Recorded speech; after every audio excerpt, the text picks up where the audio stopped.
On parle aujourd'hui d'orientation et d'insertion professionnelle, c'est-à-dire comment choisir la filière qu'il vous faut en fonction du travail que vous voulez exercer demain. Est-ce que vous savez ça? Est-ce que vous savez comment on cherche du boulot? Est-ce que vous savez même comment on peaufine son CV? Est-ce que vous savez comment on attire le regard d'un recruteur? Croyez-moi, c'est une émission que vous n'avez envie de rater sous aucun prétexte. À tout à l'heure.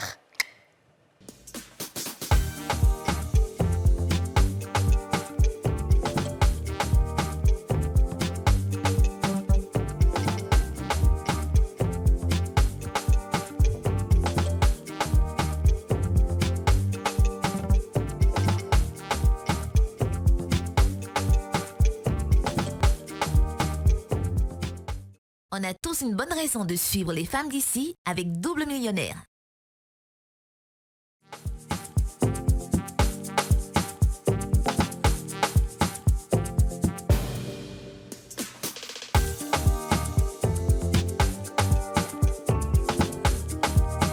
Bonjour et bienvenue dans ce nouveau numéro des Femmes d'ici, l'émission en question, l'émission autorisée, l'émission la plus suivie du monde, l'émission préférée de Joe Biden, l'émission regardée sur toutes les planètes, sur toutes les galaxies, l'émission indispensable à votre épanouissement, à votre équilibre, à votre santé, à votre spiritualité, à votre foi et à votre développement. Comment est-ce que ça va? Très bien.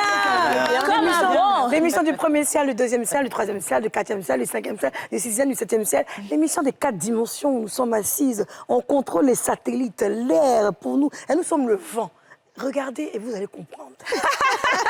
Alors, on est en début de semaine et on est presque, comme je le dis, la saison tire à sa fin. Ouais. Et en même temps, l'école aussi tire à sa fin. On a plein de bacheliers, les élèves de 3e qui sont en train de faire des compositions. Voilà, on va partir en vacances bientôt. Ça fait longtemps, on a fait 3e. Seigneur.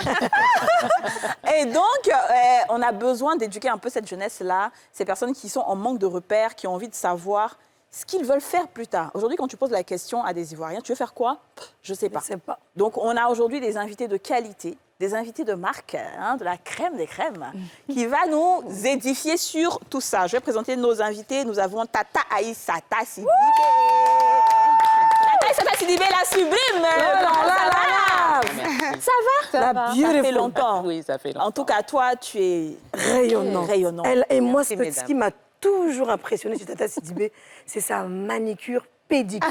Toujours Non, c'est d'une perfection, mais tu te dis, mais elle fait ses ongles là aux États-Unis, ça soit à nous, mais tout est parfait. Ce qu'il faut surtout demander, c'est quand elle dort, il y a quelqu'un qui est là en train de faire. Ben oui. Parce que dès qu'elle se réveille, il faut que ça soit joli. Et tu verras jamais Tata Sidibé mettre... C'est-à-dire, tu sais pas si c'est une perruque, ce sont ses cheveux, tout est bien, c'est parfait. Et en fait, j'ai envie que tu te lèves. Parce que nous, on aime copier un modèle des gens. Il faut que les gens voient au moins comment Tata Sidibé est belle. Ah, la Tata, la plus belle. Allez, Tata Sidibé. Madame Dia. La seule Madame Dia, la grande Madame Dia. Hein, c'est pas petite femme. Oui. Et puis, Tata Sidibé, elle est belle. Son mari est beau. Oui. On ne sait pas si c'est les couples hollywoodiens. Quand tu les vois, même, tu dis non, mais c'est le couple parfait. Alors, Tata Sidibé, tu es présidente d'ONG. C'est un peu trop de compliments, là. C'est comme ça. En plus, c'est vrai. Oui, c'est comme ça. C'est-à-dire, nous, on accueille à ta juste valeur. Ben oui. Ouais, non. Parce qu'on aime ça. On aime valoriser les personnes qui font de belles choses. Vraiment. Alors, Tata Sidibé, je sais que tu es présidente d'ONG. Oui, c'est ça. Mais tu as aussi ici un salon. Oui, un salon de l'insertion professionnelle. C'est ça. Justement. Et c'est un salon pour les jeunes, pour les aider à intégrer le monde de l'emploi. Donc, on a identifié un besoin et on s'est dit qu'on allait trouver une demi-solution, en tout cas. Ouais. Pas tout faire, mais au moins aider certains. Essayer, très bien, d'accord. Donc, du coup, tu es bien placée aussi pour parler de ça, de ce qui ne va pas en ce moment chez la jeunesse. Oui, un peu. Très bien. Ensuite, elle s'appelle Aïssié. Oui, je sais, ça commence à Aïssié parce que, tu vois, c'est ça, en fait. C'est les oiseaux de même plumage qui volent ensemble, tu vois. Donc, Assietou Konaté est avec nous, directrice de cabinet de recrutement. Assietou, on peut se lever, t'es trop belle. Comment elle encore une belle dame. shine. Non, quand tu te tournes, il faut que mes collègues fassent capter. Oui. De notre Elle est belle. Comment ça va, Assietou? Je vais bien, merci. D'accord, tu es dans le recrutement. Oui. Et donc, tu es toujours confrontée au problème de l'emploi, exactement. Et comme le disait Tata tout à l'heure, on a récemment organisé le salon de l'insertion professionnelle, où on a eu à former 35 jeunes personnes voilà, qui ont du mal à s'insérer dans le tissu professionnel. D'accord. Voilà, donc on va parler un peu de ça et puis de comment trouver un emploi. C'est ça, exactement. Surtout ça à la fin, comment trouver un emploi. Ensuite, il est le seul homme. Bien entouré. Hein. Très bien entouré. Très bien entouré. Je suis bien chanceux aujourd'hui. Voilà, il est bien entouré. Le temps de la gloire. Ah oui. Tu peux te lever, s'il te plaît. Alors, lui, c'est mignon garçon sans produit ghanéen, avec un ventre bien plat, des abdos qui sont présents. Quand tu vois la taille du tonton, tu dis ça, c'est le genre. Tonton, tu as le genre pour la réussite. Merci, j'en suis honoré. Oui, quand Merci on voit, nous, beaucoup. les apouchous, les femmes un peu, voilà, là, c'est le genre des tontons comme ça, on aime.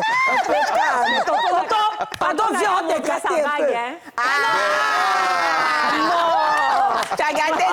Non, je suis en train d'aider ma soeur. Bien sûr, c'est ce que j'ai à dire. Tu n'as pas voulu qu'on consulte notre Elle défend immeuble. les intérêts. Eh, des fois, c'est normal. Merci. Alors, il s'appelle Yannick Niaman de l'agence Emploi Jeune. Yannick Niaman.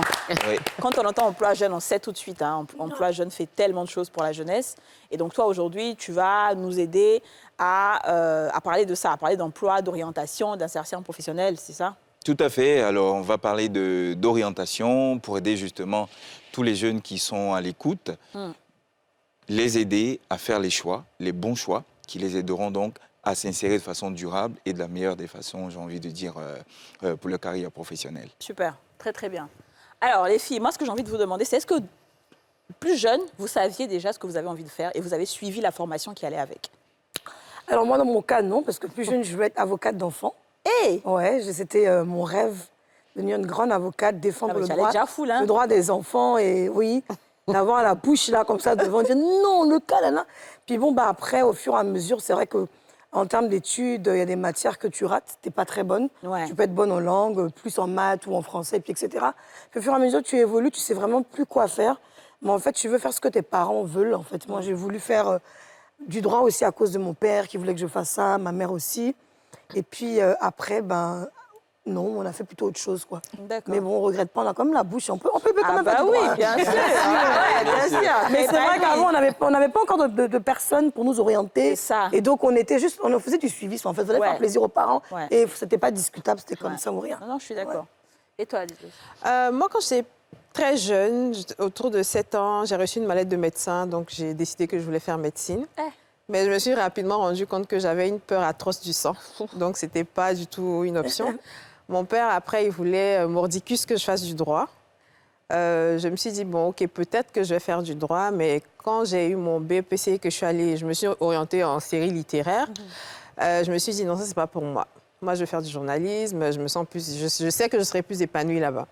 Et puis, on en a discuté. Pourquoi tu veux faire ça? Je me suis expliquée. Il m'a dit pourquoi il voulait que je fasse du droit, parce qu'il me voyait très bonne avocate, etc. Mais non, c'est pas moi, donc OK, vas-y, fais ce que tu veux. Et puis, donc, dès la seconde, je savais très bien que j'allais faire du journalisme. Donc, dès que j'ai eu mon bac, l'orientation était très simple pour moi. École, terminée, quoi, voilà. D'accord, ouais, c'est très bien. Bon, moi, tout le monde sait que je voulais faire du cinéma. Moi, je voulais rien faire d'autre que faire du cinéma.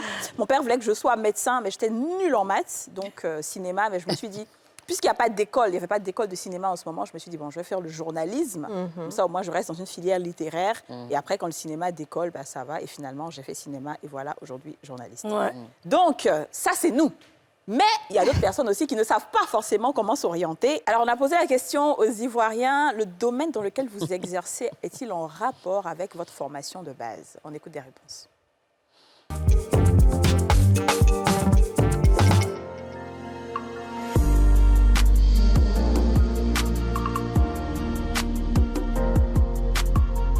Je peux dire que la formation au niveau de l'école aussi m'a beaucoup aidé parce que dans le travail que nous faisons aujourd'hui, il faut avoir un niveau. Aujourd'hui, les jours actuellement n'ont pas de niveau, quel que soit le domaine d'activité, tu ne peux pas t'en sortir. Et je peux dire que ce n'est pas la formation que j'ai suivie au niveau de l'école, mais aujourd'hui, ça m'aide dans le domaine d'activité dans lequel je suis. Pour moi, particulièrement, ça a été un moyen financier au niveau de mes parents. Voilà, donc à un moment donné, ce n'était pas trop ça, donc il fallait se rabattre sur quelque chose pour pouvoir s'en sortir. Et par la grâce de Dieu, je peux dire que ça va. J'ai voulu faire aller un peu plus loin. Dans la classe où j'étais, je n'étais pas encore ciblé, mais au moins ça allait encore plus loin. Au fur et à mesure, on allait voir les portes, les débouchés et puis peut-être avoir une orientation dans ce domaine. Moi, je passe à l'heure, je suis dans le 6e. Voilà. Je n'ai pas été étudiant, J'ai fait le secondaire, mais pas étudiant. Parce que je n'ai pas fini, j'ai abrégé, je n'ai pas fini les études. Donc j'ai appris un métier sur l'État. Et puis aujourd'hui, c'est ce qui m'a permis d'être à la mairie de Marcory. Bon, à l'université, j'ai eu à faire les ressources humaines et communication. Voilà, c'est ma formation. Les employeurs même ne nous prennent pas pour ce que nous avons fait dans notre domaine, pour ce que nous sommes spécialisés. On nous prend pour, je sais pas, tu as fait RH-Com, on te prend pour aller faire hygiène. C'est quoi ça? Qu'est-ce que c'est? Il n'y a pas assez de débouchés, en fait. Pour les formations que nous faisons, il n'y a pas assez d'emplois pour les formations que nous faisons. Donc ça devient compliqué. Puisque tu fais RH-Com, tu te retrouves à l'hygiène. Donc c'est bizarre. En RH-Com, il n'y a pas de place pour nous. Donc on nous emmène à l'hygiène. Donc c'est bizarre. Il n'y a pas de place. Waouh! Ouais. Alors, je pense que vraiment le besoin est là. On sent que cette émission elle est bienvenue. Ouais. Oui. Alors, j'ai entendu tout à l'heure Niaman qui disait que ressources humaines communication, là, c'est le diplôme national. Oui. Pourquoi? Aujourd'hui, on a l'impression que tous les jeunes de Côte d'Ivoire ont fait RH-Com. Ouais. Aujourd'hui, quand on les reçoit à nos guichets, très généralement, on va poser la question, qu'est-ce que vous avez fait comme formation? J'ai un BTS en ressources humaines et communication. Ouais. Alors, je veux dire qu'avant de choisir une filière, il faut surtout s'assurer que les débouchés existent. Ou bien que cette filière n'est pas en train d'être dépassée, par exemple. Parce que sur le champ, vous pouvez avoir de bonnes perspectives actuellement, et puis d'ici peut-être 2-3 ans, le temps que vous aurez terminé vos études, ou bien d'ici 5 ans, cette filière-là, ou bien les postes, les emplois liés à cette filière sont plutôt en déclin. Donc, il faut anticiper dessus avant de choisir sa filière. Alors monsieur, je vais juste un peu parler dans mon français. Oui. Donc, ce que vous nous dites, c'est qu'en fait, aujourd'hui, ressources humaines, là, il n'y a plus de travail pour ça. À Abidjan, ça dit, il y en a, mais c'est plus comme avant, où à l'époque, c'était à la mode. Dès qu'on finissait, en même temps, on avait du travail. Aujourd'hui, là, si on fait, ça serait un peu difficile pour nous, parce que tous les postes sont quand même occupés. Donc, c'est ce que vous avez dit, c'est ce que j'ai compris. Alors, ce que je veux dire, il y a encore des postes en ressources humaines dans les entreprises parce que les entreprises en auront toujours besoin des gestionnaires de ressources humaines. Sauf qu'aujourd'hui, avec l'arrivée du digital, il y a de nombreuses entreprises qui utilisent des logiciels pour les aider à gérer leurs ressources humaines. Du coup, on a besoin de moins de monde qu'avant aujourd'hui pour gérer les ressources humaines. Donc, mes petits frères qui veulent faire ressources humaines, je préfère leur dire de faire autre chose. Parce que au fur et à mesure, dans 3-4 ans, s'ils sont encore en troisième, il y aura encore plus de logiciels, je pense. Ouais, c'est sûr. Mais en dehors des ressources humaines, enfin en dehors de RH-Com, c'est quoi les filières qui sont un peu obsolètes où il n'y a plus énormément de débouchés comme avant? Sciences éco. Oui, dis-nous, assieds-toi. Sciences éco, oui, c'est vrai. L'équivalent, on va dire, à l'université de RH-Com, ce que RH-Com va être pour le BTS, ça va être la faculté de sciences éco, on va dire. Ouais. Donc là, on est encore dans du général. Le problème, c'est que quoi? En général, quand on fait un bac D, on se retrouve orienté en sciences éco. Et à la sortie de ce diplôme de sciences éco, on est toujours dans le général. Ouais. On ne s'est spécifié dans rien. Donc, on n'est pas prêt à attaquer le marché de l'emploi. Donc, il y a une inadéquation, bon, comme partout. Mais il faut pouvoir quand même se spécialiser dans quelque chose. C'est ça. Et on en parlait avec M. Niaman dans les coulisses, en disant que si on sort de Sciences Éco, il va falloir encore faire une formation supplémentaire pour pouvoir se spécialiser, que ce soit en informatique ou en autre chose. Mais ça, ce sont des informations et être utile à l'entreprise, en fait. Waouh! Ouais. Alors, donc, il faut penser à la débouchée avant de choisir sa filière. Alors, du coup, on va revenir à la genèse. Comment est-ce qu'on s'oriente? Quand tu sais ce que tu as envie de faire, comment est-ce que tu sais la filière qui est adaptée? Et surtout quand tu ne sais pas. Donc, ou quand tu ne sais même pas. Non, tu peux savoir ou ne pas savoir. Bon, effectivement. Donc, pour ceux qui savent, c'est beaucoup plus facile. Ouais. Donc, on sait, par exemple, qu'on veut être médecin, on sait qu'on veut... Et on veut, par exemple, faire de la communication, qui est vaste. Ouais. Donc, dans la communication, il y a tellement de débouchés possibles. Donc, ça peut être bien aussi de faire de la communication, mais après, on verra. Mais pour ceux qui ne savent pas, c'est un peu plus compliqué. Et je pense que c'est eux qui vont dans les filières un peu plus générales. C'est OK, mais quand on arrive en terminale, quand même, il faut qu'on sache plus ou moins vers quoi on veut s'orienter. Donc, et M. Niaman parlait de ça tout à l'heure. dans les coulisses encore, qu'il y a des assistants sociaux. Enfin, dans les lycées et tout ça, il y a des gens qui peuvent vous aider à vous orienter. D'accord. Donc, vous ne savez pas tout à fait où vous voulez aller, mais vous avez une petite idée de ce que vous aimez faire. Ouais. Donc, on peut vous donner des exemples de carrière ou de choses. Et là, vous pouvez prendre une décision. Mais il ne faut pas arriver en terminale et puis ne pas savoir ce qu'on veut faire. Donc, depuis la seconde, depuis la troisième, je pense qu'il faut commencer à chercher un peu là vers où on veut aller. Mais moi, parce je pense que trop souvent, ça doit aller un peu plus bas même, en troisième, parce que c'est à partir de la troisième que tu sais. Oui, si à tu partir veux de la aller troisième, c'est ce que je dis, faire, la série troisième. littéraire ou Voilà. la série scientifique. Mais il ne faut pas arriver en terminale et ne pas savoir ce qu'on veut faire. Si on sait depuis la quatrième ou même la cinquième, mais parfait. Mais si on ne le sait pas, en tout cas, essayez de trouver cette information d'ici que vous arrivez en terminale. Il y a d'autres qui se laissent porter par le vent. Oui. J'aimerais demander, parce qu'on a souvent tendance à comparer les pays anglophones aux pays francophones, parce qu'on dit que dans les pays anglophones, justement, le faire du général, dès la troisième, comme elle l'a dit, on te spécialise en même temps dans ce que tu veux faire et tu commences à faire des études. Est-ce qu'aujourd'hui, vous pensez que c'est toujours nécessaire de faire 7 années, 8 années à l'université et que ça met du temps, les gens ils doivent fonder leur famille, les choses avancent avec justement l'Internet et tout. Est-ce que ça ne serait pas mieux qu'on venait beaucoup d'écoles spécialisées afin que les gens puissent sortir, parce qu'ils font en même temps et les études et le travail, en même temps genre les stages, et pouvoir avoir du boulot facilement? Je sais que la question est longue, mais bon. Ça, c'est la question. C'est la place d'Aurélie, ça. Monsieur Niamon. Oui, parce que est-ce que c'est pas mieux de spécialiser carrément les jeunes qui ne sont pas très sûrs? Alors, il y a deux choses que je voudrais souligner rapidement. Madame Sidibé Ndia l'a dit tout à l'heure.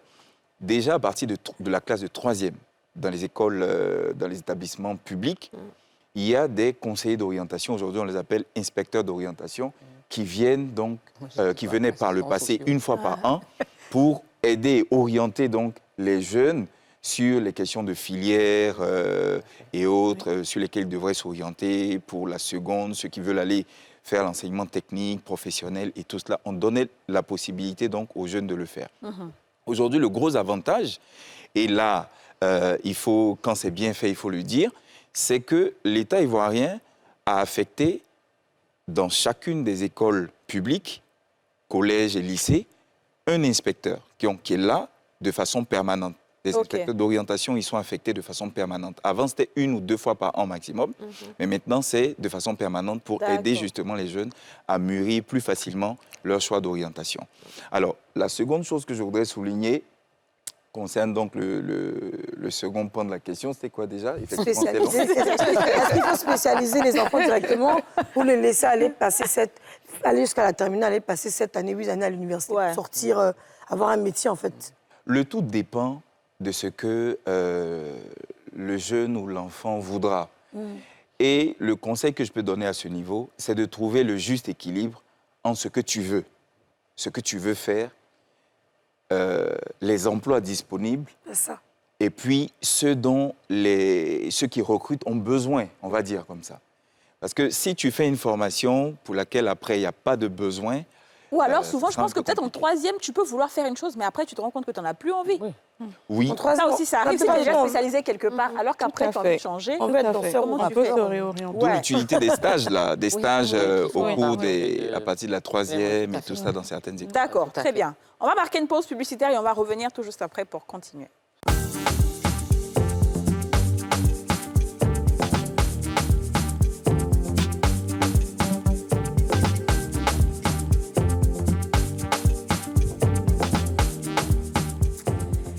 Tata Aïssata Sidibé, Assietou Konaté et Yannick Niamon sont avec nous. Aujourd'hui, on parle d'orientation et d'insertion professionnelle. Je vais me tourner vers toi, Assietou. Oui. Alors, on parlait, tu vas rebondir un peu sur les mêmes choses qu'on a dit tout à l'heure concernant l'orientation, à partir de la Alors, concernant l'orientation ou la réorientation, déjà par rapport à l'orientation à partir de la troisième, il faut déjà savoir ce qu'on sait faire. Dans quoi on est bon? Je suis bon en maths, en physique, ou bien je suis plutôt littéraire. Donc, il faut déjà commencer à savoir si on est plutôt scientifique ou plutôt littéraire. Ça va déjà donner une orientation à la seconde, donc de la seconde à la terminale. Je veux en C, je veux en D, je veux en A, je vais en A1, en A2, on choisit déjà ce qu'on sait faire. Ensuite, on a le temps jusqu'à la terminale de s'orienter vers un domaine. Donc, je veux faire de la communication parce que, voilà, j'ai fait de littérature, je suis en A. Non, j'aimerais faire criminologie, comme M. Niaman. Voilà. Et puis, ou bien, je suis scientifique. Moi, je veux être médecin. Voilà, je souhaiterais continuer dans mon domaine scientifique. Si on a fait une mauvaise orientation à partir de la 3e, si c'est possible, on essaye de rapidement la rattraper. Donc ça demande un travail en extra parce que les coefficients ne sont pas pareils. Voilà. Donc ça demande un travail en extra et il faut faire ce qui est nécessaire pour pouvoir se réorienter à ce moment-là. D'accord. Bon, très bien. Moi, j'ai vu, quand j'étais au lycée, des gens qui s'étaient orientés en C parce qu'ils aimaient, et surtout par rapport à leur projet professionnel, ils disaient qu'ils allaient aller en C, mais ils sont arrivés là-bas. Ils n'ont même pas décidé de revenir, on les a chassés. On les a chassés parce que ça n'allait pas. Et même pas en A1, en A2, tellement le niveau était bas. Donc, parfois, tu penses par rapport à ce que tu veux, et puis tu t'orientes, et puis finalement, quand tu arrives sur le terrain, c'est pas du tout ça. Moi, je pense qu'il faut aussi parler aux parents. Parce que moi, mon père, par exemple, disait qu'il a toujours été contre. Il ne voulait pas de littéraire chez lui. Chez lui, tout le monde doit faire C ou D. Parce que je dois être médecin, donc il m'a mis en D. C'est en terminale D. Et je suis en D, mais c'est moi qui vais corriger feuilles de philo et de français des gens de A. Tellement je suis littéraire. Et le proviseur, à un moment, l'a appelé pour dire, mais ta fille, elle ne peut pas faire D. Du coup, j'ai échoué au bac. Et après, il dit, bon, mettez là où vous voulez. Vous avez fini de jouer là. Voilà, vous avez fini de jouer là. Donc, faut dire que les parents, ils ont un impact fort sur les enfants. Si ton papa ne veut pas que tu fasses quelque chose, même si toi, tu ne vas pas faire.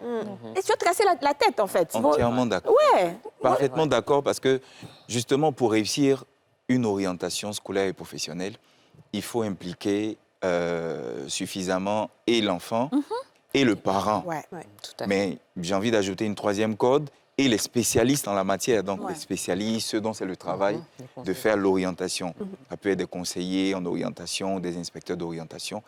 Et ces 3, personnes-là doivent s'asseoir ensemble pour trouver le juste équilibre, comme je l'ai dit tout à l'heure. Parce qu'il y a ce que l'enfant aime. Il faut qu'il puisse rêver. Et puis, l'un des points que je veux ajouter aussi, qui aide à faciliter l'orientation. C'est le rêve. Il faut rêver. Voilà. Il faut rêver. Il faut rêver, il faut voir des choses, trouver des choses qui nous plaisent. Parce qu'après, ça va générer de la motivation pour pouvoir faire les études qui vont avec. Je suis d'accord. Alors, je vais poser des questions aux 3 belles personnes qui sont présentes, la crème des crèmes. J'ai fait des études, je me suis arrêtée en 4e. Je suis en Côte d'Ivoire, je regarde cette émission aujourd'hui. Et j'ai envie de comprendre comment est-ce que je peux... Qu'est-ce que je dois faire de ma vie? Puisque mes parents n'ont plus les moyens. Est-ce que vous 3, vous avez une solution pour moi? Qu'est-ce que vous me proposez pour que je puisse aussi m'insérer dans la société? Est-ce que vous avez des formations? Moi, je pense que M. Niaman peut aider cette personne. Il faut qu'il m'explique. Non, M. Niaman, comme si c'est moi. D'accord. Alors, bonjour, monsieur. Oui, bonjour, madame. On m'a dit chez vous, ici, là, vous donnez boulot aux gens, vous formez les gens. Moi, je me suis arrêtée en 4e, mes parents n'ont pas l'argent. Donc, je vous ai vu dans l'émission des femmes d'ici, là. Monsieur, ça se passe comment on fait le dossier? Comment vous allez m'aider? Alors, justement, on est là pour vous. C'est la première chose. Et 4e, vous êtes allé même loin dans les études parce qu'on s'occupe même de personnes qui ont niveau CP1 ou qui n'ont jamais été à l'école. On a des solutions pour eux. Pour vous, on va vous recevoir, on va vous proposer des formations à des métiers et puis en fonction de ce qui vous intéresse, de ce qui vous plaît et que vous serez capable de faire, on va donc vous former, vous envoyer en formation.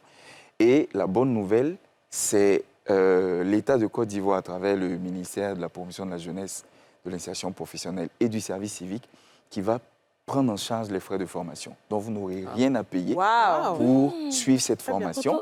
Et quand vous allez terminer la formation, on va vous placer dans une entreprise pour faire un stage de 2-3 mois. Et puis, après le stage, l'entreprise peut décider de vous garder. Ou si l'entreprise ne vous garde pas, nous, on va vous récupérer pour vous placer dans une autre entreprise. Tonton, mais sinon, ça veut dire que je n'ai rien, mes parents n'ont rien. Mais grâce à vous, j'ai tout gagné. Bien sûr, vous. D'accord. Il y a prié tous les dimanches à l'église, à la mosquée aussi. Là, quand il vient vers vous. Donc, il dit, il va me former. Oui. Et puis, il va m'envoyer faire stage. C'est ça. Et puis, peut-être, il va me prendre faire travail. Peut-être. Maintenant, si on me prend pas, je trouve d'autres travail. Oui, mais tu as intérêt à être forte. Hein? Tonton, son nom laisse. Tu as intérêt à être forte. Parce que si toi, tu n'es pas forte, là, à un moment, voilà. On parlait tout à l'heure de stage pratique, mais je ne sais pas si ça existe actuellement, mais moi, je me souviens que quand j'étais à l'école, il n'y avait pas de possibilité de faire des stages en entreprise. Tout à fait. Même jusqu'à l'université, on ne pouvait pas. Des fois, tu finis les vacances, tu veux aller apprendre quelque part. À l'époque, on avait une seule télévision. Il n'y a pas. Parce qu'il y a de nombreuses personnes qui veulent. Et du coup, pendant ton parcours, c'est vrai que tu sais ce que tu veux faire. Par exemple, admettons, tu veux être commercial. Donc, tu sais déjà que toi, tu as envie d'être commercial, mais il n'y a pas d'entreprise pour que tu puisses tester en fait tes aptitudes. Parce que c'est vrai, il y a ce que tu veux faire, mais il y a aussi tes aptitudes personnelles. Peut-être qu'en étant sur le terrain, tu vas te rendre compte qu'en fait, finalement, ce n'est pas fait pour moi. Ouais. Et il n'y a pas justement ce système de stage pratique pour les jeunes. Et ça, je trouve que c'est dommage quand même. Est-ce que ça existe ou on se trompe? Non, ça existe. Bon, je sais que ça existe, par exemple, pour les lycées privés. Okay. Donc, les lycées privés, ils ont un système de stage à partir de la 3e. Mais ce n'est pas pour dire que ça ne veut pas dire que si tu es dans une école publique, que tu ne peux pas aller faire un stage. Absolument. Pourquoi? Il y a beaucoup de... En fait, les gens ne réalisent pas. Quand quelqu'un est volontaire et demandeur, les gens n'ont pas tendance à refuser. Si un jeune vient chez moi demain me dire « je veux venir aider », je ne sais pas faire grand-chose, mais déjà, je peux aider dans le bureau et ça me permet de voir ce qui se passe, comment ça se passe, ce que vous faites, assister. Mais ça ne dérange pas en général. Les gens ne sont pas contre. Donc, il ne faut pas se mettre des barrières. Souvent, on dit « ah, on ne sait pas ». Il faut aussi être, comment on appelle ça, prendre des initiatives. Il ne faut pas rester en retrait. Quand on veut quelque chose, il faut aller le chercher. Et ça ne commence pas en terminale ou après le bac. Ça commence même depuis la 3e. D'accord. Je vais donner un exemple. Il y a un mois, je reçois un coup de fil et c'est moi qui étais de passage à ma réception. Donc, je prends le téléphone. C'est une jeune fille de 19 ans qui est en 2e année et qui a besoin de faire un stage pour valider sa 2e année, et qui est allée sur les pages jaunes et qui a retrouvé le numéro de l'entreprise, qui a appelé pour un stage. Et on l'a prise parce que j'ai trouvé que d'avoir 19 ans, de prendre son téléphone, de prendre l'annuaire, de fouiller, de se dire je vais appeler les entreprises, ça c'est déjà quelqu'un qui est dans une démarche d'emploi. Et c'est déjà à 19 ans, je trouve ça admiratif. Donc je me suis dit voilà quelqu'un à qui il faut donner une chance. C'est pas les stages où on te dit bon, enfin je veux un stage mais je veux être payé. Ça. On peut être énuméré bien sûr. Il y a des gens là, eux, ils insistent sur le salaire. Oui. Non, quand on est dans, il faut déjà comprendre quelque chose. Quand on est dans l'apprentissage, on ne sait rien. Quand on va apprendre un petit métier, peut-être dans le quartier ou quelque chose comme ça, on te dit, des fois, tu vas pour apprendre la coiffure ou la couture. Des fois, c'est toi qui payes. Oui, tu payes quoi. Tu payes. Des fois, c'est toi qui payes. Mais pourquoi tu payes? Parce que tu ne sais pas faire. Tu es venu apprendre. Tu es venu chercher un savoir-faire. Donc, pareil, si on te propose quelque chose qui couvre ton salaire, ton transport, je pense qu'il faut accepter d'aller apprendre humblement. Apprendre, ça doit être une démarche humble. Et si on se dit, on sait déjà où je veux commencer sans expérience professionnelle, on va me verser un salaire de 200, de 300 000. C'est pas possible, c'est pas réaliste. C'est ça, oui. Moi, je tiens à signifier que j'ai fait un seul stage, mais il n'était pas rémunéré. Oui, quand tu veux travailler, tu c'est vrai que les gens ont tendance à dire oui, il faut payer le transport, mais en réalité, les entreprises ne sont pas obligées de vous verser un transport parce que c'est vous qui venez apprendre. Totalement. Mais la plupart le font, la plupart couvrent quand même les frais de transport. Si je suis diplômée, pour la crème des crèmes, je suis diplômée, mais je n'ai pas d'expérience professionnelle. Donc, du coup, je cherche du taf. Quand j'arrive, on me dit qu'il faut 7 ans d'expérience. Oui, ça, ce sera... Oui, on va tout à l'heure. On va voir tout ça. Pour l'instant, on va aller en réorientation. Quand tu as changé de filière, c'est-à-dire que tu as décidé de faire la philosophie et tu te rends compte que philosophie, c'est pour être que prof de philo. Donc, comment est-ce qu'on se réoriente? Déjà, il faut être réaliste par rapport à ces notes. Je n'aime pas la philo. Je n'aime pas la philo. Je veux changer de filière. Mais est-ce que j'ai les notes scientifiques qui vont avec mon changement? Comme elle a expliqué tout à l'heure. Est-ce que, intellectuellement, j'ai les capacités de ce changement? Si maintenant c'est le cas et que j'ai les capacités, j'organise ma réorientation. Il y a 20, il y a 25 ans, quand on était au niveau bac et tout ça, il n'y avait pas des conseillers d'orientation partout. Maintenant, il y a des journées carrières. Oui, journées carrières. Et puis, on a des parents qui sont beaucoup plus présents dans ce genre de choix où eux-mêmes se renseignent, ils essayent de participer. Pour ceux pour lesquels les parents ne participent pas, on a les conseillers qui sont à l'école, comme M. Nyama l'a dit. Donc, on a toutes ces options-là qui nous permettent après de nous réorienter, de savoir comment est-ce qu'on fait un autre choix et on passe... Mais je veux dire, si tu as fini de faire 2, 3 ans, 4 ans en criminologie ou en philo, tu vas prendre c'est quelle école qui va t'accepter, quelle université qui va t'accepter encore pour aller faire une autre filière? Non, l'université peut t'accepter. Maintenant, à toi de savoir si tu as envie de repartir à l'école faire ça. C'est pas parce qu'on a fait philosophie qu'on peut rien faire. Philosophie, c'est quand même, il y a quand même une réflexion derrière. On n'est pas bête. Ouais. Donc, on peut travailler dans un bureau, on peut être chef de bureau. Enfin, il y a tellement d'autres métiers qui ne demandent pas forcément. Et après, on peut se former. On peut rentrer dans une entreprise en tant qu'assistante, par exemple. Et puis, pendant cette période, se former à autre chose. Parce que quand on rentre, on voit des choses. On peut aimer, j'aime beaucoup ce que lui fait ou ce qu'elle fait. Et maintenant, aller se reformer, pas se reformer, rester même dans l'entreprise et se former à côté le soir, par exemple. Donc, il ne faut pas être fermé d'esprit. Si on a fait une formation, déjà, cette formation, on l'a faite. On peut l'utiliser pour aller vers quelque chose de mieux ou aller vers quelque chose qu'on aime faire. Ouais. Voilà. Donc, comme j'ai dit, tu as fait philo. Tu te rends compte que, bon, tu ne veux pas être prof de philo maintenant, mais tu as fait, je ne sais pas, 4 années de philo. Et donc, maintenant, tu te dis, qu'est-ce que je vais faire? Et tu cherches du boulot, tu ne trouves même pas. Parce que ce n'est pas évident. J'avoue, c'est pas grave. Tu peux aller prendre un emploi. Il y a 1000 emplois. Ça veut dire déjà, bon, philo, j'imagine que tu sais bien t'exprimer. Ouais. Donc, tu peux même travailler dans une banque à l'accueil. Tu peux... Il y a tellement... Ils sont orgueilleux. Ils sont doctorants. Mais le problème de ces gens, c'est ça. C'est ça. Parce que tu ne peux pas avoir fait 4 ans. On ne veut plus faire quelque chose. C'est ridicule. Mais si tu n'as pas... C'est ridicule. Mais il y a des gens qui restent dans leur boulot 8 ans. Ils ont fait finir, qui sont agents Internet pendant 8 ans. Ils ne veulent pas aller ailleurs. Ouais. Ils estiment qu'eux, ils ont le droit parce qu'ils s'expriment peut-être mieux que leur patron, ils s'expriment mieux que leurs gens autour. Parce que la philo, quand même, c'est quelqu'un qui a là, il sait parler, il sait s'exprimer, il voit les fautes partout. C'est eux qui sont toujours à la philo. Et des gens comme ça, il y a de l'orgueil en eux, mais inutile, qui ne les fait pas avancer, en fait. Alors qu'on a peut-être besoin d'eux ailleurs pour faire des discours, comme tu as dit tout à l'heure. C'est la spécialisation, en fait, qui fait qu'on ne veut plus aller se changer, en fait. Parce qu'une fois qu'on est spécialisé dans quelque chose, bon, ça peut ne pas être la philo, hein. Oui, bien sûr. On a dit ça comme ça. Une fois qu'on est spécialisé, on a l'impression qu'on ne doit plus redescendre au-dessus d'un certain niveau. Il faut être flexible, en fait. Il faut être flexible. Il faut être polyvalent. Il ne faut pas forcément rester sur une seule chose. Maintenant, après, ça dépend de ce qu'on veut dans la vie. Moi, je dis, c'est ce qu'on veut dans la vie. Si on trouve qu'on n'est pas là où on est et qu'on veut changer, on se donne les moyens de changer. Et il y a les moyens de changer, moi, je pense. Bah oui, je pense aussi. Nyama. Voilà. Il faut être flexible, je le disais tout à l'heure. Et puis, l'autre bonne nouvelle, c'est qu'à ce niveau aussi, ou pour ce type de profil, l'Agence Emploi Jeunes a des solutions en formation donc de reconversion et de requalification. Nous avons un programme de ce type qui permet justement de reconvertir ou de requalifier ceux qui estiment qu'ils ont peut-être manqué leur orientation initiale. Alors, par exemple, on a reconverti des jeunes qui avaient fait lettres modernes à l'université. Ça aussi, lettres modernes. C'est un problème aussi. Qui avaient fait lettres modernes en assistant de direction. Mais attention, ce n'est pas assistant de direction version secrétariat, mais c'est assistant de direction celui qui travaille directement avec le responsable de l'entreprise. En règle générale, c'est cela.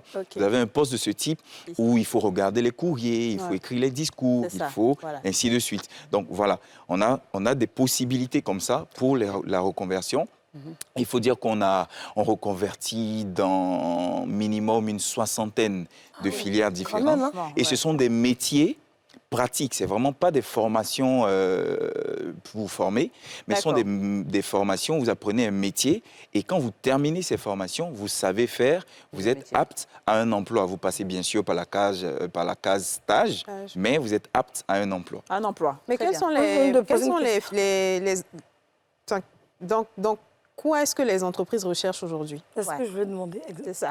C'est ça que je voulais demander. Et en fait, nous les différents métiers. Non, moi, avant d'arriver sur les besoins du marché, et c'est pour ça l'insertion professionnelle est importante, c'est d'avoir déjà pouvoir bien se présenter avant d'aller chercher le travail. Tout à fait. Non, je pensais qu'on en venait tout à l'heure. Oui, ils vont te dire j'ai un diplôme. Ils sont venus, ils sont mal habillés. Oui, ça c'est mauvais. Ça c'est en entreprise. Non, mais ça c'est en entreprise. Mais l'étudiant, comment il connaît les besoins du marché, c'est-à-dire comment il sait quels sont les débouchés en fait. D'accord, excuse-moi. C'était-nous au moins le meilleur. Alors, parce que moi déjà, je pensais déjà qu'il veut aller chercher le diplôme. Lui, il recrute. Vous faites du recrutement? Oui, bien. Vous aussi, madame? Oui. Toi aussi, Tata? Oui. Donc, quand vous recrutez là, c'est quoi, on peut dire, sur une échelle de... Quel est le métier ou bien le poste où vous savez que vous placez très facilement que les gens demandent? Alors, oui, automatiquement, ils rentrent en tête. Je pense qu'on a sectionné tout à l'heure en deux parties. Moi, je n'aime pas dire qu'on recrute plus dans un domaine, dans un autre, parce que ça peut être des tendances.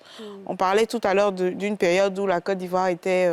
on avait beaucoup de diplômes en mine et géologie. Et puis, ça a été une période, et après, c'est passé. Et l'adéquation ne se fait pas aujourd'hui entre ces diplômes-là et le besoin du marché, qui est très spécifique. Il y a deux segments. Il y a des métiers où on ne chôme pas, on peut dire, où il y a tout le temps des besoins. Lesquels? Par exemple, comptabilité, finance. On va toujours avoir besoin de comptables. Voilà, de commerciaux aussi. De commerciaux également. Mais là encore, ça s'élargit, on est dans du tertiaire, mais de bons commerciaux qui connaissent leurs produits ou de comptables, on va toujours en avoir besoin. D'accord. Il y a des métiers qui sont en train de grandir, qui prennent en taille, comme on parlait de la cybersécurité, par exemple. Donc, très important. Voilà, base informatique. En plus, après, on développe tout ce qui va être autour de la cybersécurité. Donc ça, c'est un besoin qui va être croissant, parce qu'on est en train de tout digitaliser, tout passe au digital. Donc ça, forcément, on va avoir besoin de plus de personnes qui font ces choses. Donc les informaticiens aussi? Après, avec vous, votre métier, voilà, les informaticiens qui, après, améliorent leurs compétences pour arriver à un niveau où ils sont dans la cybersécurité. Après, vous allez avoir également tout ce qui va être community management, content creator, créer du contenu sur les réseaux. Ça, c'est dans le cadre de la communication. Voilà, c'est communication. Dans la communication, et c'est de nouveaux métiers. C'est de nouveaux métiers. Donc, il faut rester dans l'air du temps aussi et puis savoir ce qui se fait. C'est ça. D'accord. Tu voulais... Ce que je pourrais ajouter aux éléments pertinents, en tout cas, que Mme Konaté vient de présenter, aujourd'hui, vous avez par exemple, pour cadrer à notre contexte ivoirien, vous avez le secteur du génie civil, tout ce qui est BTP, bâtiments et travaux publics. Le pays est en chantier, il y a beaucoup de promotions immobilières, il y a des infrastructures, des projets d'infrastructures et tout cela. Donc, il y a régulièrement des besoins dans ce domaine. Il n'y a pas de contrat comme ça aussi. Mais bien sûr qu'il y en a. Bien sûr qu'il y en a. Donc, il y a cela. Il y a le secteur industriel aussi. Il y a le secteur industriel qui recrute généralement, j'ai envie de dire constamment. Vous avez, avec le développement de l'activité économique également en Côte d'Ivoire, il y a beaucoup d'investissements, il y a beaucoup de nouvelles usines et tout cela qui se crée. Il faut des personnes pour assurer la maintenance. Donc, tout ce qui est métier technique, électromécanique, électrotechnique, j'ai envie de dire mécanique industrielle et tout cela. Et puis après, vous avez aussi les métiers de la logistique, je vais dire. Tout ce qui est métier de la logistique. Gestionnaire de stock. J'allais en venir parce que je vois ça tout le temps sur les offres. Gestionnaire de stock. Gestionnaire de stock. Effectivement, dans la logistique, je mets également tout ce qui est conduite d'engins, de machines. Mais vous savez, et je vais le dire, c'est des gens qui sont parfois très bien payés. Je vous assure que sur certaines machines, pour ce que je sais, sur certaines machines, vous avez celui qui commence, il peut démarrer avec minimum 400-500 000 francs. Et puis après se retrouver avec des montants de quoi 25 000 francs jour, autour de 750 000 francs le mois. Oui, il y a une entreprise qui a voulu nous recruter quelqu'un une fois, et dans les échanges avec le directeur technique, sur l'une des machines là, à conduire, on a demandé ce qu'il proposait comme salaire. Il a dit que le monsieur, il allait commencer avec 2 millions. Et puis, si ça se passait bien, ils allaient voir un peu le salaire. Bon, 2 millions quand même. Mais après,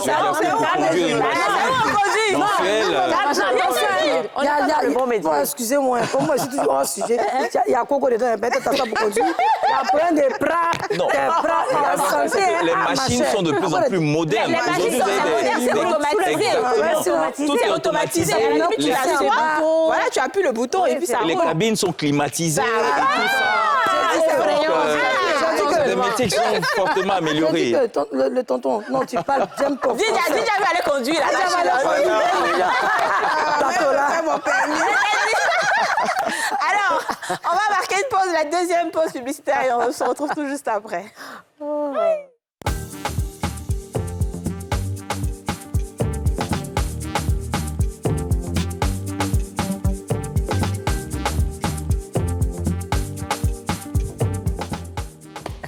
De retour sur le plateau des femmes d'ici avec Assietou Konaté, Aïssata Sidibé et Yannick Niamia.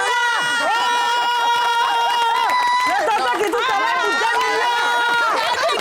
Tu t'assois, tu as 2 boutons, tu as 2 millions.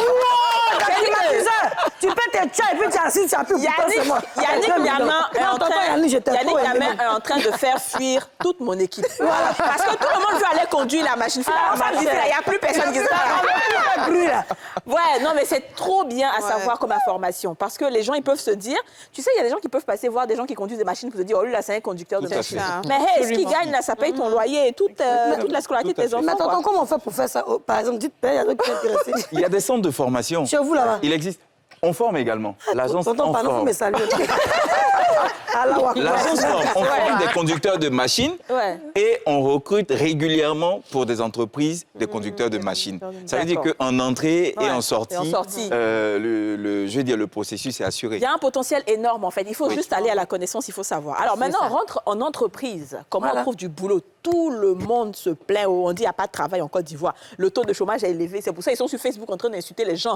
C'est pour ça qu'ils sont dans les commentaires en train de critiquer parce qu'ils n'ont pas de travail. Aujourd'hui, là, il faut qu'on leur dise. Mais moi, je veux revenir un peu sur ce que M. Niamant a dit. Il faut aller à l'information. C'est ce que toi, tu as dit. Il faut aller à l'information. Parce que ce qu'il dit, là, le conducteur de machine, il y a plein de gens qui ne le savent pas. Moi-même, je ne le savais pas. Donc, je savais que dans la logistique, les gens gagnent plutôt bien. C'est vrai. Maintenant, je ne connaissais pas les montants. Mais c'est important de savoir. Et c'est cette recherche qu'on dit qu'il faut faire à partir de la 3e, de la 2e.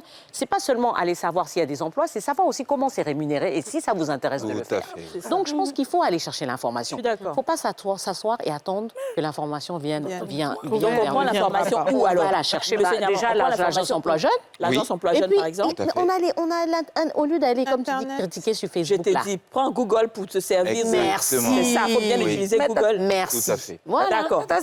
Comment est-ce que vous triez même d'abord les CV? Qu'est-ce qui fait qu'un CV, on ne peut pas prendre? C'est ça. On commence par quoi déjà? Alors, on commence par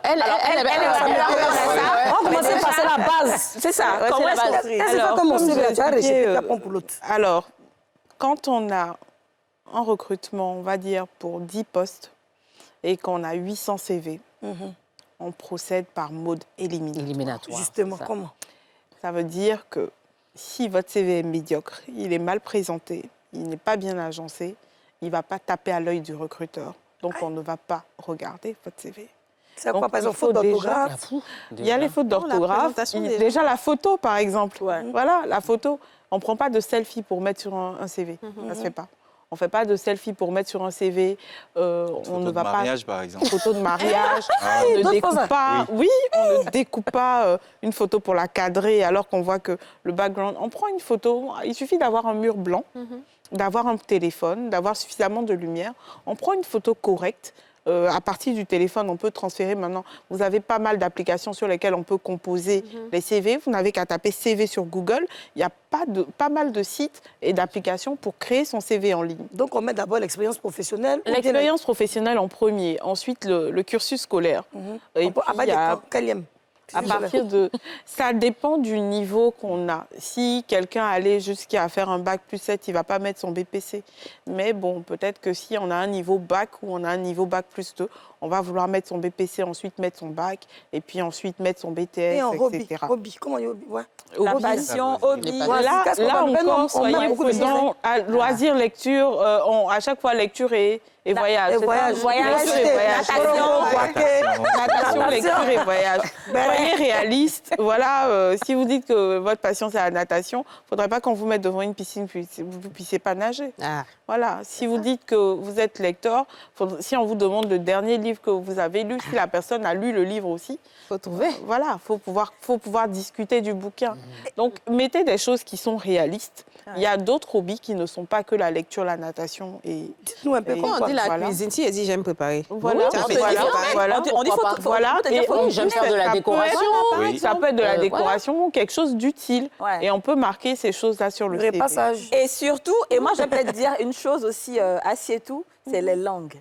Moi, souvent, quand je recrute des personnes et que les gens disent « je parle anglais couramment », mais quand tu es assise en face de moi, maintenant, je te dis « elle dit non, en fait, c'est-à-dire que… » Je dis « mais c'est pas possible, il faut mettre ce que tu sais faire. » Exactement, parce qu'on va être questionné sur le CV. Donc, il faut rester réaliste. Quand on a des trous dans son CV ou des périodes d'inactivité, il faut pouvoir les justifier. J'ai été enceinte, je n'étais pas disponible. On peut dire, par exemple, oui, bon, j'ai perdu un parent, mais il faut que ça colle, quoi. Mais il ne faut pas marquer de longues périodes d'inactivité, parce que ça tique le recruteur. Et si c'est mon CV à 4 pages, il y a trop travaillé dans ma vie. Mais moi, je suis maman d'expérience, comment on fait? Tu renvoies d'avance. C'est pas mauvais, on essaye de les condenser, et surtout, on adapte son CV au boulot qu'on cherche. Si je vais postuler pour un emploi de commercial, c'est pas pareil que si je vais postuler pour être chauffeur d'engin. Voilà, donc je vais mettre ce qui va être en rapport avec les engins ou en rapport avec la banque ou en rapport avec le service client. Donc, c'est par rapport à ça qu'on oriente son CV. Et la faute d'orthographe, vous ne regardez pas? Ah si, c'est très important. Il faut corriger son CV. Parler des fautes d'orthographe, il faut les éviter, les coquilles. Absolument. Déjà, il y a la présentation, parce que le CV peut être trop touffu, elle en a parlé, c'est difficile à lire. En règle générale, en mode élimination, les recruteurs vont passer 10 secondes sur votre CV. Absolument. 10 secondes, ça passe très, très vite. C'est pour cela que je vais conseiller à tous ceux donc, qui recherchent un emploi de mettre aussi un titre sur leur CV. Par exemple, vous avez une expérience de je sais pas, de 3 ans, de 5 ans en tant que comptable. Il faut cumuler, même si c'est dans diverses entreprises, il faut cumuler. Ça fait 4 ans. Le titre de votre CV, juste en dessous de la rubrique donc, identité, on a vos noms et prénoms, photos et tout ça en dessous, vous mettez comptable, 4 ans d'expérience. De sorte que même en 5 secondes, quand il prend le CV qu'il regarde, il sait si oui ou non votre profil est dans la fourchette de ce qu'il cherche. Ça peut vous aider. Après, il pourra venir maintenant regarder dans les détails. D'accord, très très bonne information. Ensuite, toujours dans le... Et je viens au rendez-vous. Je dois être là à 8h. Mais quand j'arrive, il est déjà 8h45. Depuis hier, il pleut, ils ont coupé le courant dans mon quartier, il n'y a pas l'eau pour se laver. Dans le temps, il y a aller prendre l'eau chez le voisin, si tu arrives en retard. Est-ce que ça vous plaît ou pas? Comment on fait ça? Bon, après, on connaît les réalités de la vie. Parfois, ça arrive effectivement, ça peut réellement arriver. Bon, mais on considère que si on doit aller pour un entretien, si c'est important pour nous, on prend toutes les précautions possibles, on se prépare le mieux possible pour être à l'heure. Et si vraiment, en cas, comme ce que tu as dit, il n'y a pas d'eau, il a plu, il y a les embouteillages, on appelle et on dit « Excusez-moi, j'ai du retard, mais je serai là. » Voilà. Si on veut vraiment cet emploi, maintenant, si on arrive, on va arriver... Mais moi, je pense qu'il faut toujours quand même appeler. Toujours appeler, c'est important. Donc, ne pas se présenter, ne pas appeler... c'est pas bon, ou bien se présenter très en retard et ne pas avoir appelé, c'est mauvais alors. Donc, il faut toujours quand même appeler. Et comment on se présente quand on arrive à un entretien? C'est quoi l'accoutrement idéal? Alors, déjà, je pense qu'on en a parlé pendant le salon, on en a énormément parlé. Voilà, déjà, on ne peut pas mettre de robe de soirée pour aller en entretien. On va éviter également de mettre... des tenues trop révélatrices, on va dire, pour les femmes, ou des tenues pas sérieuses pour les hommes. Voilà, un jean déchiré, voilà, par exemple, un décolleté ou quelque chose comme ça, qui ne va pas être approprié pour un entretien. On ne va pas en faire trop non plus, coiffure, maquillage et tout. On va essayer d'être sobre, mais présentable. Voilà, il faut quand même... Mais sobre, présentable, il faut bien expliquer, parce que les gens ne comprennent pas. La définition de sobre et présentable n'est pas la même pour tout le monde. Voilà, donc, pour des jeunes filles, elles vont se dire que sobre, c'est mettre une jupe. Mais la taille de la jupe, c'est important. Une jupe qui arrive au-dessus du genou, 5 cm au-dessus du genou, n'est pas présentable. Trop révélateur. La jupe doit être 5 cm après le genou. Comme pour aller à l'église, quoi. Oui, par exemple. Et pas éviter les décolletés, éviter les bras dehors, complètement dehors. On peut mettre un truc jusque 3/4, une manche 3/4. Voilà, il faut être présentable. C'est-à-dire que... Et puis même nos histoires de cheveux, là. C'est vrai que c'est bien, mais venir avec des coiffures blondes par blanches... Pour un premier il ne faut plus m'embaucher. Il faut à la télé. C'est pas la même chose. Si tu viens pour un truc de cinéma, tu mets ça, il n'y a aucun problème. Mais si tu veux aller travailler dans un bureau, si tu ne vas pas venir avec des cheveux... Je suis d'accord avec toi. On va écouter Yannick. En fait, en général, je conseille de s'habiller, donc à tous les postulants, de s'habiller de manière adaptée au poste à pourvoir. C'est ça. Vous venez pour un poste de directeur financier, par exemple, et puis vous venez en jean, avec, même si c'est une chemise ou un t-shirt en bas, une veste, des baskets, est-ce que c'est vraiment adapté? Je ne pense pas forcément. Américaine dans la tête. Mais alors, est-ce que l'entreprise qui vous embauche est américaine? Dans la tête, c'est la question. Parce que maintenant, vous venez, de la même façon, vous venez pour un poste de mécanicien de pool, c'est-à-dire que les véhicules du pool, ça tourne, chaque fois, il faut réparer régulièrement. Et puis vous vous présentez en costard 3 pièces avec un chapeau et une paire de souliers et c'est blanc de la tête aux pieds. Bon, enfin, est-ce que c'est vous êtes certes bien habillé, mais ce n'est pas adapté au poste pour lequel vous vous présentez. Donc vraiment, il faut tenir compte du poste pour lequel vous vous présentez. Ça, c'est très bien. Mais ce qu'il dit, c'est vrai. Parce que nous-mêmes, quand on vient, moi, quand je suis venue ici la première fois à NCI, mes photos sont encore sur moi. Je suis venue avec des cheveux noirs, avec une veste simple. Mais vraiment comme la petite fille l'ange Gabrielle qui faisait son entrée. Hein. Et quelques mois plus tard, on a découvert le visage diabolique. Alors, revenir sur le retard et puis les tenues. Pour moi, le retard pour un entretien, ce n'est pas excusable. C'est ça. Ce n'est vraiment pas excusable. Parce que, en général, l'entreprise t'appelle 1 semaine, 3 jours, 4 jours à l'avance. Donc, tu sais que le lundi, j'ai un truc tout bête, à 11h, j'ai un entretien. Tu ne vas pas quitter chez toi à 10h30 et espérer être à l'heure, sachant qu'il faut prendre en compte les embouteillages et tout ça. Donc, tu dois partir de chez toi minimum 1h30 avant. Je préfère quelqu'un qui arrive 45 minutes avant le meeting, qui s'assoit, qui attend, plutôt que quelqu'un qui vient en courant, il transpire. On lui pose une question, il est perdu parce qu'il n'a pas eu le temps de se concentrer, de se relaxer avant l'entretien. Et puis, en termes de tenue, moi, je pense chemisier, pantalon, c'est très bien. Blanc, noir, ça passe partout en plus. Pas forcément blanc-noir, même si c'est une couleur vraiment très sobre et tout. Mais vraiment chemisier, pantalon, ou jupe crayon, chemisier ou tailleur, si vous voulez. Mais vraiment, arriver, quand on vous voit, c'est bien. Très bien. Très bien. On est presque à la fin de l'émission. Ça, c'est important. Alors, est-ce que vous pensez que le niveau y est? Parce que ça, c'est une réalité. Hein. Moi, je recrute pas mal de gens aussi souvent, mais je vois que le niveau n'y est pas du tout. Les gens n'arrivent pas à bien s'exprimer. Ce qu'ils disent n'est pas le cas. Est-ce que vous aussi, c'est ça? Absolument, c'est le constat. Le niveau n'y est pas. On rentre sur un marché du travail, on n'est pas en phase avec son environnement de travail. On n'a pas le savoir-vivre du contexte professionnel. Il faut s'adapter, il faut apprendre. Et donc, on a besoin de tirer ces personnes-là, en fait, vers un environnement professionnel où ils sont complètement adaptés. Donc, le niveau n'y est pas, c'est à revoir. Et puis... Alors, déjà, sur la question du niveau, et avant de répondre rapidement, il y a une question qu'elle avait posée tout à l'heure, c'était est-ce qu'il y a travail en Côte d'Ivoire? Moi, je réponds oui, il y a travail en Côte d'Ivoire, je vous assure. Sur la plateforme de l'Agence Emploi Jeunes seulement, parce que vous avez la plateforme de Mme Konaté, beaucoup d'autres plateformes des agences d'emploi privées et tout cela, mais sur la plateforme de l'Agence Emploi Jeunes, par exemple, chaque semaine, on va osciller entre 1500, 2000 et parfois 4000 opportunités. Waouh! Ah ouais. Chaque semaine, vous imaginez? Donc, il y a de l'emploi, il y a des possibilités, mais il faut être au rendez-vous. D'accord. Il faut être au rendez-vous donc avec son niveau académique, ses connaissances théoriques, ses connaissances pratiques. Et puis, on va sûrement aborder la question de l'expérience tout à l'heure. Il faut avoir une attitude de travailleur. On parle de soft skills, de savoir être professionnel, qui manque le plus. Aujourd'hui, les entreprises qui recrutent recherchent plutôt des personnes qui ont un savoir-être professionnel. Même si elles ont moins de connaissances techniques, elles pourront les envoyer en formation par la suite, plutôt que l'inverse, quelqu'un qui a de bonnes connaissances et tout cela, mais qui ne sait pas se tenir, qui ne sait pas se comporter en entreprise. D'accord, très bien. Donc, concernant le niveau aussi, c'est la même chose. Hein. Oui, pour le niveau, c'est la même chose. En réalité, pour la question du niveau, je pense que ça a été abordé ici, il faut s'y mettre.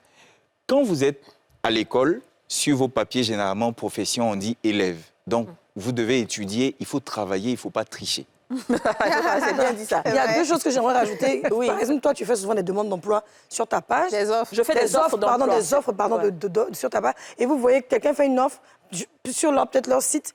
Et en bas, vous allez venir demander, c'est sur quel mail, pardon, on écrit. Oh, le mail est déjà là, vous voyez dans vos yeux. C'est ça. Mais déjà, tu as déjà éliminé un d'avance. Ouais, ou bien ils mettent en bas intéressé. Alors, Voilà. j'ai déjà tout écrit, mais ils mettent intéressé. Vous arrivez, on vous pose des questions, vous arrivez à une interview. Il faut être osé. Le monsieur vous pose des questions. Et ça, c'est nous, les Africains, on est comme ça, on ne répond plus. Mais répondez. Répondez. Mais on vous pose question. Puisque on fait ça partout. Moi, j'ai horreur des gens comme ça. Ou bien on répond aux questions auxquelles on ne nous a pas posées. Voilà. Quel est votre âge? Je suis né le 29 mars 1990. Est-ce que c'est... Franchement, Voilà. c'est ça, ouais, c'est ça. C'est ça. Qu'est-ce que tu recherches? Non, en fait, bon, je suis là où je suis là, je me débrouille. Merci. J'espère mieux. Mais je suis habituée, je les connais. C'est-à-dire que c'est terrible. C'est pas ce qu'on a demandé. Je t'ai dit, c'est pas ce qu'on t'a C'est ça, demandé. il faut Voilà. répondre aux questions. Si je vous entendais quelqu'un qui dit, moi, aujourd'hui, madame, je ne suis pas apte, je ne connais pas ce métier, j'ai envie d'apprendre et je suis sûre que je vais changer votre chiffre d'affaires et la visibilité de votre boîte. Permettez-moi de travailler avec vous parce que j'ai beaucoup de choses à apporter. Est-ce qu'un discours comme ça, vous aimez? Bon, je vais vous Mais demander... ça n'a rien à voir. Bon, enfin... On entend ça. Derrière, il faut les capacités. En fait, madame, Il faut parvenir tenir un beau discours et puis derrière ne pas assumer. Il faut que tu lui prouves maintenant que tu es à la hauteur de ce que tu dis. C'est un moment, puis il y a déjà full maintenant. Non, parce qu'en réalité, on donne l'opportunité de déjà full, faut expliquer. Voilà. En réalité, ce que les gens doivent savoir, c'est que c'est vraiment ce que tu sais faire. On travaille dans le secteur professionnel, c'est vraiment qu'est-ce que tu sais faire. Et ça, c'est très bien. Moi, j'aime bien les anglophones sur ça. Ils te disent, ils te mettent au pied du mur. Il y a plein d'interviews, Eric. Mais alors, on est déjà à la fin de l'émission. Je voulais dire. Malheureusement, on est déjà à la fin de l'émission. Par contre, il y a une dernière question qui est un peu importante pour Muriel Edouard. C'est la reconversion professionnelle. On revient. À quel moment est-ce qu'on peut changer d'emploi? Est-ce que c'est-à-dire qu'après 15 ans, tu as été, je sais pas moi, fonctionnaire d'État, tu veux changer d'emploi, tu veux devenir conducteur de machine, tu veux... Alors, il y a plusieurs cas. Ouais. Le cas le plus courant, c'est le cas qui découle du projet professionnel. C'est-à-dire, au début, quel est mon projet professionnel? Qu'est-ce que je veux faire jusqu'à 5 ans, non, après 5 ans? Il y a plein qui n'ont pas de projet. Mais comment on veut conduire? On veut conduire. Parce qu'il se dit que là-bas, il va gagner mieux qu'ici, en fait. Donc, il veut changer. Il y a plein, c'est seulement le côté pécuniaire. Oui, mais je dis que même pour la question pécuniaire, il faut avoir un plan. Il faut avoir, voilà. Demain, je vais me retrouver avec 2 millions de francs de salaire. C'est ça. Aujourd'hui, je suis à peut-être 120 000. Qu'est-ce que je dois faire pour aller vers un emploi qui me permettra d'avoir 2 millions? C'est déjà s'informer, avoir un plan et puis se former aussi et savoir dans quel domaine est-ce que je dois me reconvertir.